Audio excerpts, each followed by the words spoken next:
What's up, everybody? It's your boy Chris Sarai bringing you another edition of the Car Concierge Show.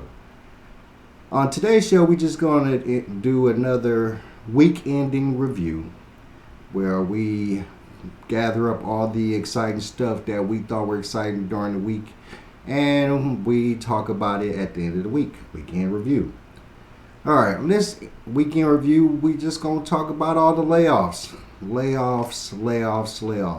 Especially in the automotive industry. There has been layoffs when it comes to Tesla, GM, Rivian. All these places have seen some sort of situation where they have to cut ties with some percentage of people in their industry. It's not a beautiful thing. Layoffs never are.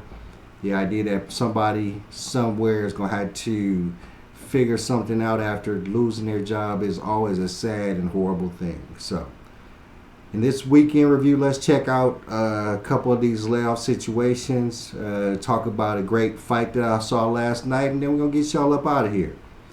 Alright, so, first off, we're going to stick to what is going to be our main topic as one of our shows this week, but we're going to stick with Tesla.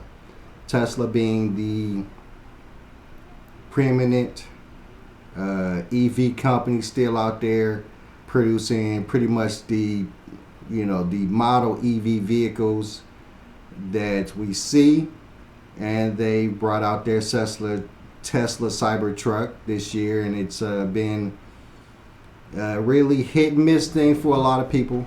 Of course, a lot of people have purchased the truck, a lot of people own the truck, and what a lot of people are finding out is the truck has a lot of problems. So we're going to touch on that on another show. But today, as we talk about all these layoffs when it comes to the automotive industry, we're going to start off with Tesla and their layoff situation, where they,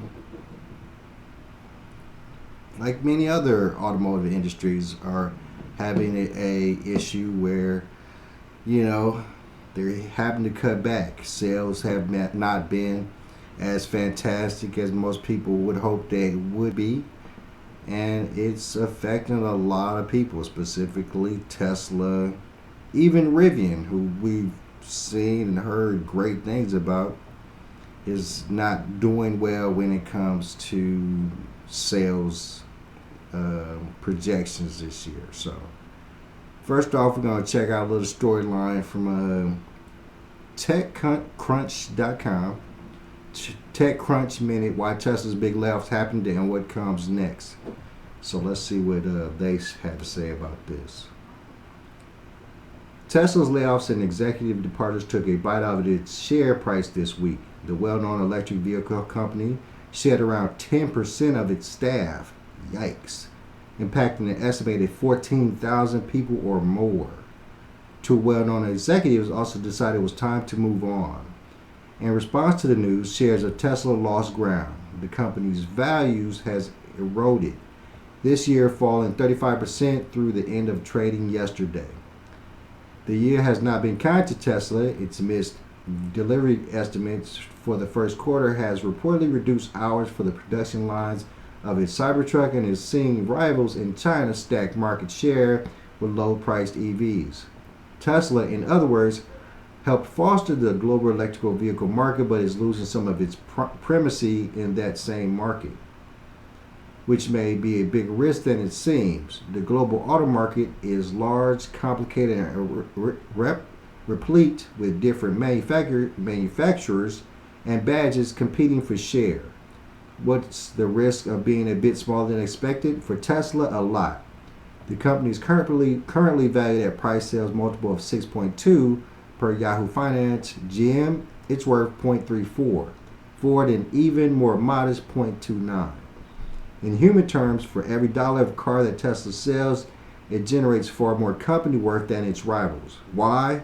Because many investors are betting that Tesla is not only going to keep growing its EV business that became a profit center in recent years, but also that its work in energy storage, and related industries will generate a company that is far larger and more valuable over time.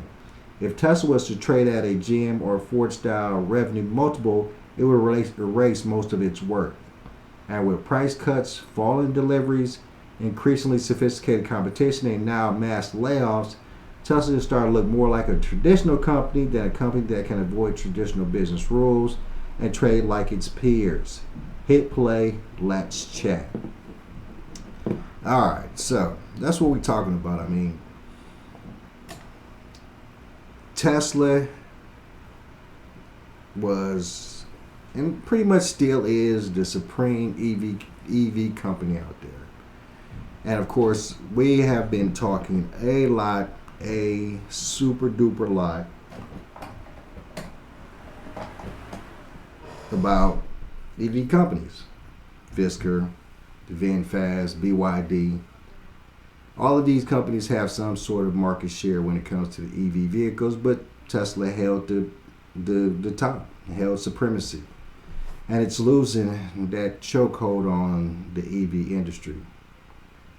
And it's really started to just become, just like all the other EV companies or even the regular automakers out there.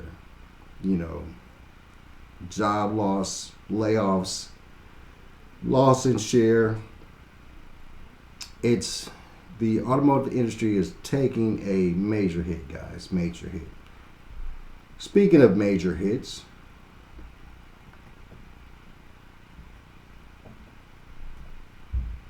Rivian, who we've had to say all kinds of fantastic things about over the last year, has also had a round of layoffs. Let's check that out. I'm here today. All right, so we're going to checking out BPR Business and Politics. Electric vehicle maker launches another round of layoffs as demand slows. Electric vehicle maker launches another round of layoffs as demand slows. Electric vehicle manufacturer Rivian announced its second round of layoffs just this year on Wednesday as consumer demand for EV stalls.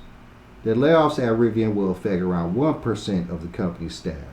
Not as bad as the other place, but still, layoffs are layoffs. Around 1% of the company's staff as they continue to look for ways to cut costs to bolster struggling profits due to less than expected EV sales. The company confirmed to the Daily Caller News Foundation. Rivian announced in February that it was laying off 10% of its workforce after it released its 2024 production forecast, which was well below analyst expectations, according to Reuters. We continue to work to right-size the business and ensure alignment to our priorities, Rivian told the DCNF. As a follow-up to some of the changes we made to teams in February, today we shared some additional changes to groups supporting the business. Around 1% of our workforce was affected by this change. This was a difficult decision, but a necessary one to support our goal to be gross margin positive by the end of the year. Rivian previously cut around 6% of its staff in 2023, another 6% in July of 2022, according to Business Insider. The EV maker employed nearly 17,000 people in both North America and Europe at the end of 2023. Sucky, my friends. I mean, it's just, layoffs are horrible. Losing your job is horrible. And with the invention of technologies and everything else, keeping your job is so hard, so hard. And it's hard to choose the right industry to stay in. We always, since my young days as a boy, the automotive industry was always concrete. My grandmother was a worker at a UAW plant that made semi trucks. She made good money, supported a lot of people with that. And I guess just like most other industries, it's the automotive industry is falling on hard times, and let's face it, there's been a lot of bad decisions made by a lot of these CEOs and presidents of these companies. A lot of, not doing the right thing for the people, and doing things just for the money to some degree, which I can't say is bad. I won't say that it's bad, but it has absolutely a negative effect on what's been going on in our lives. So, once again, just another set of layoffs, another situation that's bad for a lot of people. We just, you hate to see it. You hate to see layoffs. You hate to see change in people's lives that they just weren't prepared for or didn't see coming. Just tells you how to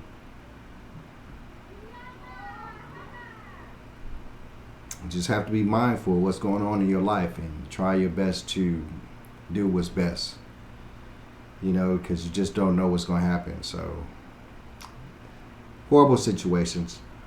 Layoffs all week long. Tesla, Rivian. I think GM had some layoffs. I also saw where, I always stay up with the UAW. I saw where the UAW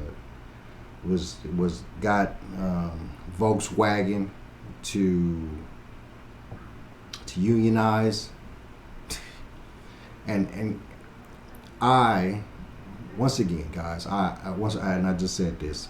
My grandmother was in the UAW, very big in the union. It was a huge part of my life growing up. I cannot sit here and say bad things about the union because I know what good things they did for me, but I know that over the years, I've learned that unions were not always the greatest thing. They did not always have the people's.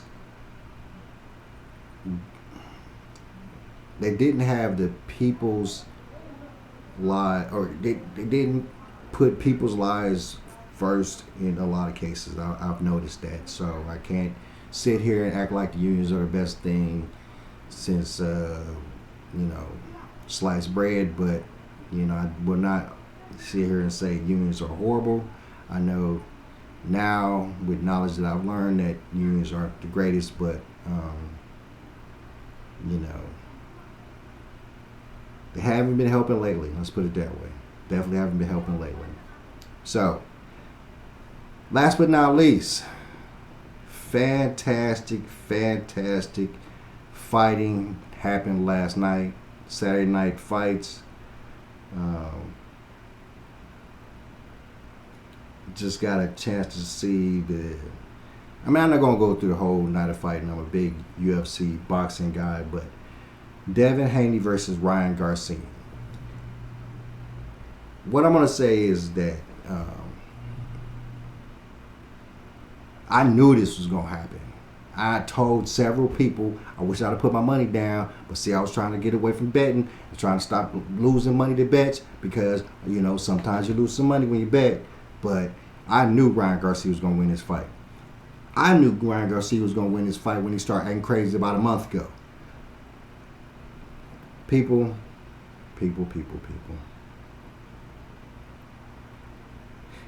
The distraction that he laid onto y'all. It was awesome. I'm telling y'all, this is the epitome of winning a fight before you get into the ring. Ryan Garcia has been acting crazy, making crazy statements for weeks. Crazy statements for weeks, making crazy bets with Devin Haney about weight, lost money from Devin Haney about weight. But think about it, he won the fight, so he won a bigger purse. So any money he would have lost in that bet that he had with Devin Haney, he won back because he won the purse, because he won the fight. This was a a art of war type performance by Ryan Garcia, starting the battle way before he got into the ring. It was masterful. I mean, acting crazy from weeks ago, saying crazy. I could sit here and pull up so many of the crazy things he did, over the last couple of weeks. Crazy things he said. Everybody was talking about how crazy he was and how demented he was. I mean, even to the point where it was mentioned on ESPN how he was acting crazy. That's how far it got. And what happens? Last night was a masterful situation where he came out on top. Look, I'm gonna pull this over. We're gonna go through it a little bit. We're gonna go to CBS Boxing. Check out what they have to say. All right, Devin Haney versus Ryan Garcia results. Let's check this out, okay? By Brent Brookhouse. Ryan Garcia told boxing fans immediately to ignore his bizarre behavior ahead of his fight with Devin Haney. That proved impossible for many, but Garcia made his point on Saturday night, dropping Haney 3 times en route to a majority decision victory in a thrilling bout. Garcia's big moment started early with a left hook in the opening minute of the fight, buzzing but not dropping Haney. The champion managed to recover and outbox Garcia for several rounds before another left hook landed for Garcia in the 7th round, this time putting Haney on the canvas for the first time in his career. Garcia caused a bit of harm to his big moment, punching Haney on the break as Haney tried to clinch and recover, leading the referee to deduct a point, resulting in a 9-8 rather than a 10-8 round for Garcia. He got wobbled bad. I'm surprised he has such good heart and recovery, Garcia said of his first round shot. I cracked him in the first round. I thought it was over, thought I'd won, easy work. And he came out firing the second, even hurt me with the hook. I was like, damn, maybe you do got a little power. From that point, every time Haney recovered and started to box well again, frequently causing Garcia to turn his back and shell up, however, he would get caught by another one of Garcia's patent left hooks. See, he was training. The dude was training and talking crazy and acting crazy, and everybody was looking that way when he was training straightforward. That's what happened. Those hooks led to knockdowns in the 10th and 11th rounds, with Garcia nearly scoring another in 11, which likely would have ended the fight.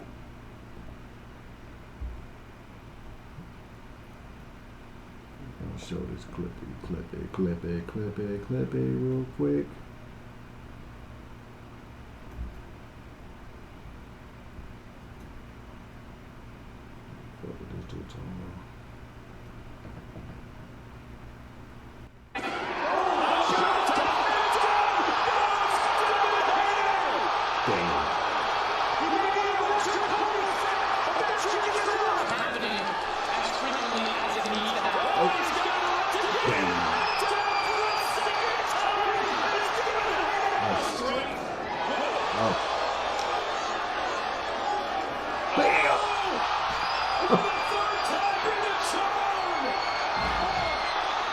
It's over, guys. It's over, guys. Oh my God. I'm just like, damn.